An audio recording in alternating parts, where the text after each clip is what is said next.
네, 오늘 성가대 찬양이 제가 말하고 싶은 부분의 일부분을 찬양으로 불러주셔서 너무 감사합니다. 우리는 이 일상을 살아가면서 유일하신 참신이신 하나님과 우리의 탐심과 욕심, 그 욕망으로 만들어낸 그 신을 섬기는 것, 그 가운데서 갈팡질팡하며 살아가고 있습니다. 오늘 이사야서의 본문과 누가복음서의 본문은 하나님 대신 나를 위하여 만들거나 내가 추구하는 것들, 즉 우상에 대해서 말하고 있습니다. 이사야는 아주 적나라하게 우상을 만드는 사람을 비난하고 있습니다. 고대 사람들은 자신들이 믿는 신을 형상화하며 그것에게 절하고 섬겨왔습니다. 옛날 우리 조상들이 자연물을 섬기는 것처럼 말입니다. 기독교에서 하나님이 아닌 다른 신을 섬기는 것을 우상숭배라고 이야기합니다. 어거스틴은 우상숭배에 대하여 써야 할 것을 쓰는 것이 아니라 숭배하는 것이다. 또는 숭배해야 할 대상을 숭배하는 것이 아니라 사용하는 것이다. 라고 이야기합니다. 예를 들어 돈은 사용해야 하는 것입니다. 그런데 돈을 쫓는 사람은 그것을 사용하는 것이 아니라 숭배합니다. 충분히 살만한 돈을 가지고 있으면서 더 많은 돈을 얻고자 돈을 쫓아갑니다. 바울은 이런 탐욕 또한 우상이라고 말합니다. 성경 곳곳에는 우상에 대해 그 많은 내용들이 있습니다. 기독교인이라면 누구나 알고 있는 세 가지가 있습니다. 사도신경, 주기도문, 십계명입니다. 십계명의 토대가 되는 출애굽기 20장 1절에서 11절, 신명기 5장 1절에서 21절 안에는 너희를 위하여 새긴 우상을 만들지 말라는 내용이 들어가 있습니다. 우리가 십계명을 매주 읽거나 외우지 않기 때문에 그 순서는 헷갈릴지 모르겠지만 무슨 내용이 들어있는지는 모두가 압니다. 가톨릭, 루터교, 그리고 정교회, 성공회, 루터교가 아닌 개신교의 십계명은 조금 다릅니다. 개신교 십계명을 기준으로 보았을 때 가톨릭 십계명 그리고 루터의 십계명에는 2계명이 없고 십계명이 가톨릭과 루터교에서는 9, 10으로 나눠져 있습니다. 가톨릭은 개신교의 2계명인 우상숭배 문제를 1계명 안에 들어있다고 보았기 때문입니다. 성서에 쓰여져 있는 것을 항목으로 나누는 과정에서 생긴 일입니다. 제1계명에 속하기 때문에 따로 넣지 않았던 제2계명으로 명시가 되어 있든 오늘 너를 위하여 새긴 우상에 대해 한번 나눠보고자 합니다. 그 전에 앞서서 우리가 믿는 신, 참신에 대해 십계명 1계명에 나와 있습니다. 나는 너희를 이집트 땅 종살이하던 집에서 이끌어낸 주 너희의 하나님이다. 너희는 내 앞에서 다른 신들을 섬기지 못한다. 즉 이스라엘 백성이 믿는 참신은 자신들을 애굽에서 해방시켜 주신 하나님입니다. 제2계명은 출애굽기 20장 4절에서 6절, 신명기 5장 8절에서 10절에 나와 있습니다. 여기에는 어떠한 새긴 우상도 만들지 말고 그것을 섬기지 말라고 부릅니다.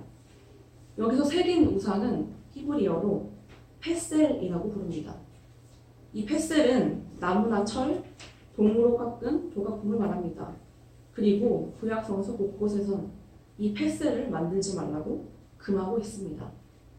왜냐하면 이 페셀은 다른 신들을 조각해 놓은 우상들이기 때문입니다.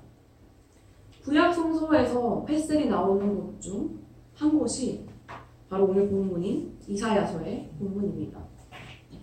오늘 본문은 제2이사야서에 속하는 부분입니다. 제2이사야서의 시대적 배경은 바벨론 포로 상황이고 그 특징 중 하나는 우상 숭배자들과 정의와 자리를 지지하는 자들 사이의 구별입니다. 바벨론의 포로로 끌려간 이스라엘 백성들 중 바벨론에서 고위간직에 임명된 사람도 있었고 부를 축적하여 노예가 있던 사람도 있었습니다.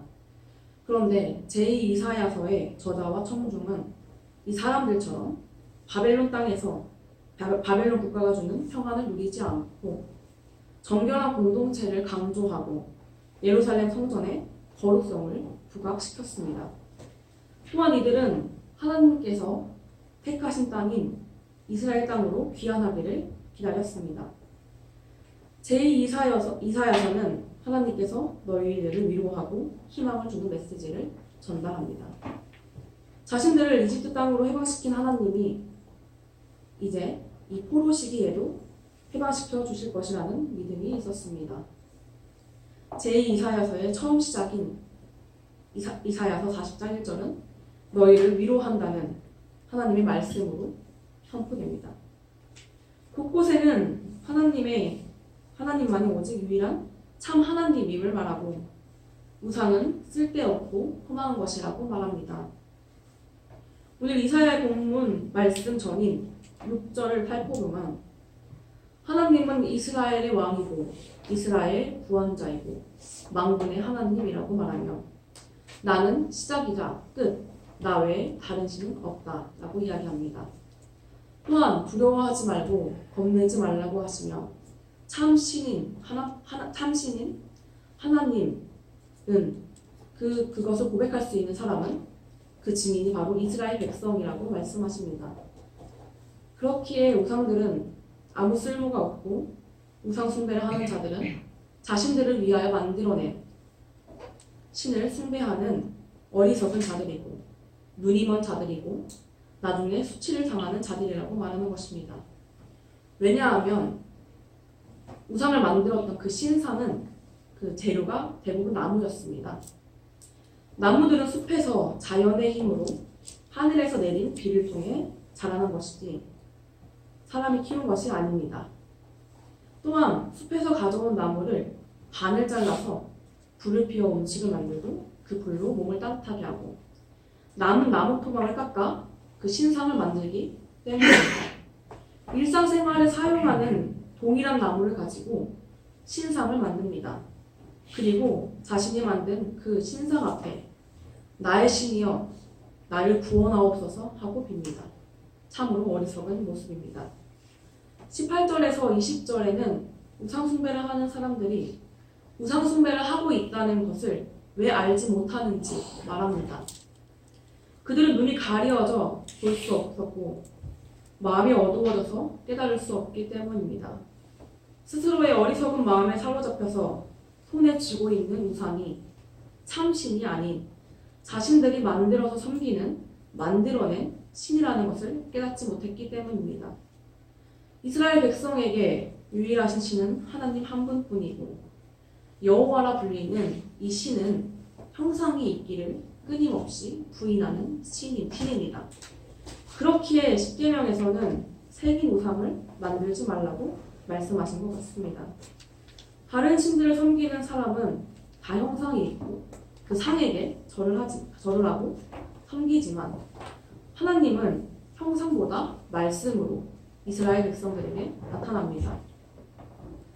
오늘 누가복음의 말씀은 재산, 부를 소유하는 데 있어서 탐욕에 대한 경고를 하고 있습니다. 13, 14절에 나오는 형제들은 예수님의 지위와 도덕적인 권위를 이용하고자 했습니다.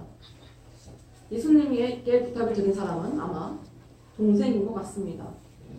공동으로 부모의 재산을 관리하는 경우도 있었지만 형제들 중 분배를 요구하는 사람이 있으면 규정에 따라 나눠야 합니다. 장자는 유산에 대하여 다른 형제들보다 2배의 몫을 받게 되어 있는데 예수님께 요청한 이 동생은 자신이 받지 못한 것에 대해 장자에게 나누라고 명해서 자신의 소유를 달라고 요청합니다. 그런데 예수님께서는 형제들의 재산 분배에 전혀 관심이 없으십니다.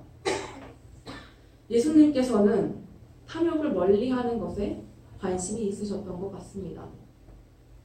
15절을 살펴보면 너희는 조심하여 온갖 탐욕을 멀리하여라. 재산이 차고 넘치더라도 사람의 생명은 거기에 달려있지 않다라고 예수님께서 말씀하십니다. 그리고 비유를 통해 말씀하십니다. 이 비유에 등장하는 사람은 부자입니다. 예수님 시대부터 지금까지 또는 어쩌면 인간이 부를 축적할 수 있었던 때부터 지금까지 부의 격차는 항상 존재해온 것 같습니다. 돈이라는 것은 우리가 세상을 살아가는 데 있어서 꼭 필요한 것입니다. 노동에 합당한 대가로서 의식주를 해결하기 위한 교환화폐로서 우리가 생명을 유지하기 위해서는 돈이라는 것이 분명 필요합니다. 그런데 이 돈에서 항상 발생하는 문제는 이미 먹고 사는데 아무 지장이 없고 오히려 풍족한 사람이 더 많은 부를 쌓고자 욕심을 부린다는 것입니다. 오늘 비유에 나오는 이 부자도 그런 사람입니다. 이미 재산이 많은 부자인데 밭에서 많은 소출을 얻었습니다. 그리고 더 큰 곳간을 지어 내 곡식과 물건들을 다 거기에 쌓아두고자 합니다. 그 양은 그 사람이 여러 해 동안 마음 놓고 먹고 마실 정도의 양입니다. 하지만 이 부자는 중요한 것을 하나 까먹고 있었습니다.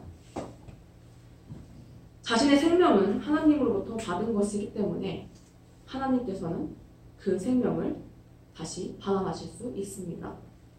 하나님께서는 부자에게 어리석은 사람아, 오늘 밤에 내 영혼을 내게서 도로 찾을 것이다. 그러면 내가 장만한 것들이 누구의 것이 되겠느냐? 자기를 위해서는 재물을 쌓아두면서도 하나님께 대하여는 부요하지 못한 사람은 이와 같다. 그 말씀하십니다. 대부분의 사람들은 이 부자와 같이 이 땅에서 사는 동안 부를 축적하는 것에 관심이 있습니다. 하지만 하나님께 부요한 사람은 자신의 탐욕을 위해 살아가지 않습니다. 하나님의 뜻을 위해 살아갑니다. 그리고 사람의 생명은 자신의 탐욕에 달려있지도 않습니다.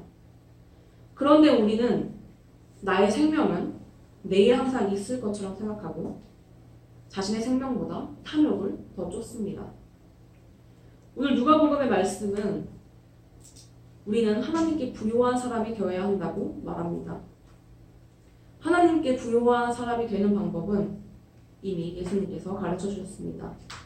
지금 여러분의 삶 가운데 그 마음에 새긴 탐욕을 버리고 그리스도인으로서 어떻게 살아갈지를 고민하시기를 바랍니다.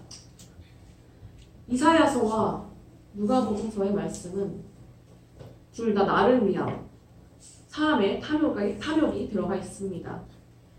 이사야서는 자신을 위하여 새긴 우상을 만들고 누가복음서는 자신을 위하여 부를 축적합니다.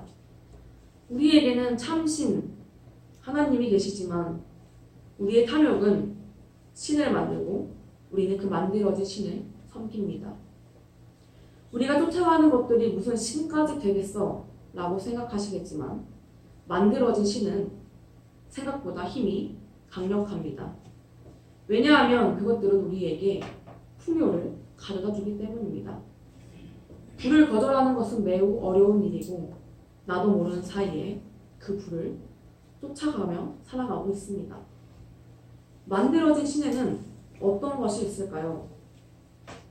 오늘날 하나님 대신 우리가 섬기는 것들은 매우 다양합니다. 예를 들어 돈, 권력, 명예, 성공 등이 있습니다. 이것들 그 자체가 우상이 되는 경우는 없습니다.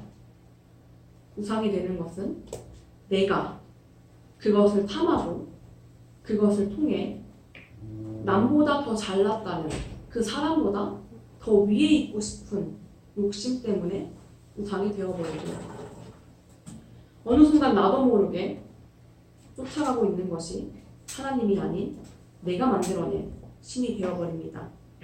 심지어 더 많은 돈, 더 많은 권력, 남들이 부러워할 만한 성공을 얻기 위해 그 길에 방해되는 것들을 없애버리려고 합니다. 가진 사람들이 더 갖기 위해 노력하고 자신의 권력을 유지하기 위해 또는 자신의 사회적 지위를 유지하기 위해 자신이 가진 것으로 다른 사람을 혹하게 만드는 사람이 우상 숭배를 하는 자들, 그 대상이 만들어진 신입니다. 그렇다면 만들어진 신은 마음에 새긴 탐욕이고, 이 탐욕이 하나님 자리에 대신 그 자리를 차지하고 있습니다. 이 신은 실제로 형상처럼 드러나기도 합니다. 기독교는 우상 숭배하는 것을 항상 거부하고 지금까지 그것에 민감하게 반응했지만, 그리스도인 중에서도 만들어진 신을 숭배하는 사람이 많습니다. 예수님의 가르침보다는 세상이 진리라고 이야기하는 것을 추구하며 살아가기 때문입니다. 심지어 교회가 개인의 소유물이라고 생각합니다. 목회자 자신을 우상의 자리에 올려놓고 사람들은 목회자가 만나 악수를 하고 사진을 찍는 것이 영광이라고 생각합니다. 한 교회에는 목사님 키만한 그 목사님의 실제 사진을 담은 입간판을 세워놓고 교우들은 그 입간판과 함께 사진을 찍습니다. 이것이 그 자신을 그 교회의 우상으로 만들어 놓는 한 예라고 볼 수 있습니다. 이런 교회의 주인은 누구일까요? 하나님일까요? 아니면 그 목회자 자신일까요? 자신이라고 생각하기 때문에 그 교회는 세습도 할 수 있는 거라고 생각합니다. 여러분, 우리의 참 신은 하나님이십니다. 그 자리에 그 어떤 것도 놓을 수 없습니다. 기독교에서 사용하는 용품인 십자가와 성경도 하나님을 대신할 수는 없습니다. 십자가는 그것을 통해 예수님을 생각하게 됩니다. 그래서 예수님의 삶을 기억하고 예수님의 가르침처럼 살고자 합니다. 성경도 내가 그 안에 쓰여진 말씀을 읽고 이 세상을 살아가는데 하나의 지침서로 보면 좋은 것입니다. 그런데 문제는 그 둘 자체를 성스러운 것으로 여기며 그것에게 섬기며 우상시한다는 것입니다. 생명사랑 교우 여러분, 참 신이신 하나님만을 섬기십시오. 아멘. 오직 예수님의 가르침을 따라 이 세상을 살아가십시오. 아멘. 자신의 욕심으로 만들어진 신을 섬기지 마십시오. 아멘. 세상이 만들어 놓은 신을 쫓아가는 것이 아니라 세상의 기준으로 보았을 때 어리석은 사람으로 보이겠지만 그 하나님의 뜻대로 살아가는 그 사람은 하나님께 불효한 자입니다. 10계명 제2계명처럼 자신의 욕망을 위하여 새긴 우상, 이것이 형상일 수도 있고 내 마음에 새긴 탐심일 수도 있습니다.